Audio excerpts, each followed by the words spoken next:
இரக்கத்தை பெறவும் ஏற்ற சமயத்தில் சகாயம் செய்யும் கிருபையை அடையவும் தைரியமாய் கிருபாசன தண்டையில் சேர கடவோம் என்று எழுதப்பட்டிருக்கிற வார்த்தைக்காக எங்கள் தேவாதி தேவனுக்கு கோடான கோடி ஸ்தோத்திரங்கள் உண்டாகட்டும். இன்றைக்கே அனுக்கிரக காலம், இன்றைக்கே ரட்சணிய நாள் என்று சொன்னீரே. தேவரீர் ஜெபத்தை கேட்டு அதிசயங்களை எங்கள் தேவன் செய்கிறதற்காக உங்களுக்கு ஸ்தோத்திரம்.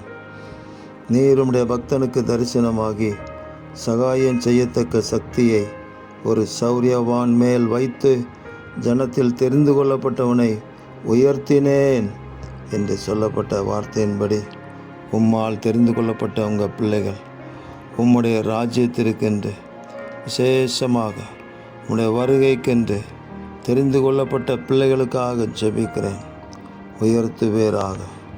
சகாயம் செய்யும் சக்தியை ஆண்டவரே அவர்கள் மேலே நீங்கள் வைத்து உயர்த்துவீராக.